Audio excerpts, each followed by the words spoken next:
Hey guys, it's Emily, and this is my identity basket presentation. I started this presentation with the things in my basket that were all about me. First, I have the Madeleine Albright book cover and a rally poster to show my love and passion for politics. Next, I have the Russian nesting dolls to show my ethnicity. I had a hair tie, since that's a constant theme in my life. A bracelet from my honeymoon in Jamaica, because we took it late and just got back from that, and we're still riding on that high. And Jamaica was probably the best time I've ever had outside of the country, while traveling abroad. And then I had a Christmas ornament for my love of the whole month of December, and a mason jar cup to describe my laid-back, no-fuss personality. Next is the artifacts in my basket that described my hometown. I'm from Havelock, North Carolina, which is surrounded by Cherry Point, and then on either side we have New Bern and Morehead City. Since we have no restaurants or shopping in Havelock, we have to go to New Bern or Morehead for these things. So they're important when describing me as well. So I've got a Nicholas Sparks book cover and the Pepsi brand to describe New Bern, because Nicholas Sparks lives in New Bern, and all of his books are set in this area, and Pepsi was born in New Bern. I had a seashell for Morehead City, since it's a beach town. And then for Cherry Point, I had a name tape from my husband's Marine Corps uniform. It also signifies how important the Marine Corps has been in my life. And then I have a pine cone, since they're all over eastern North Carolina.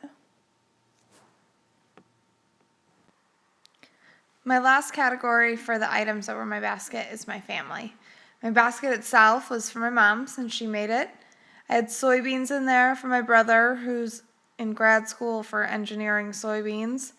A dog bone for my fur babies, because normally they're my favorite part of my day, but not today, because I've recorded this 10 times because they keep barking. So they won't be getting any dog bones today. Then I had an invitation from our wedding for when Greg and I became a family, a cheer bow, and a school achievement award to describe my daughter, Kendall, and a postcard from Okinawa for my trip there to see friends that turned into family.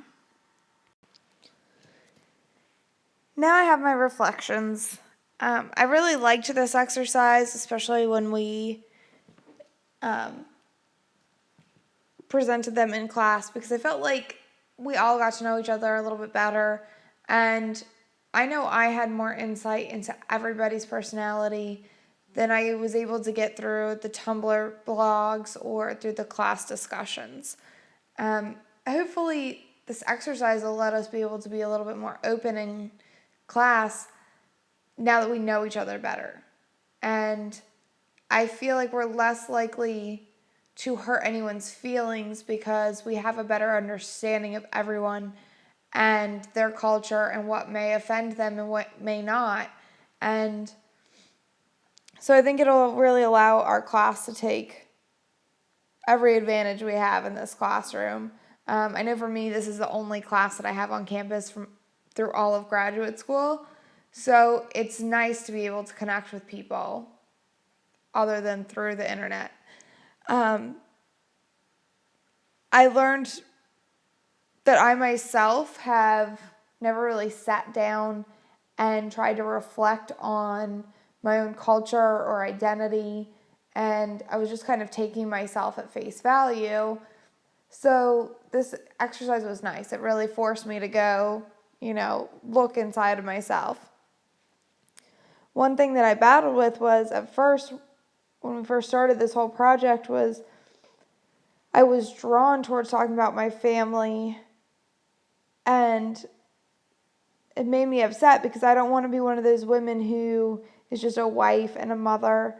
I am a smart, educated woman who is going to school to fight terrorists, and I didn't want to take on that persona that women have fought so long to get us through. And then I realized that's not what I'm doing. I'm not giving up my whole life for my husband or my child.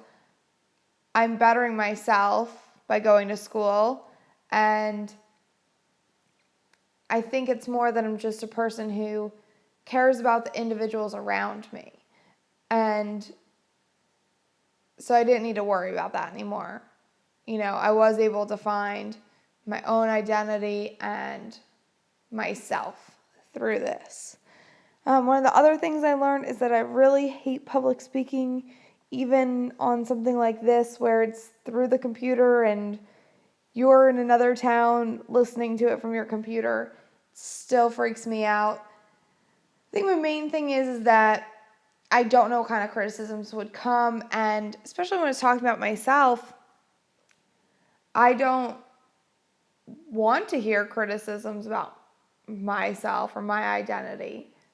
So I'm timid when it comes to speaking about it.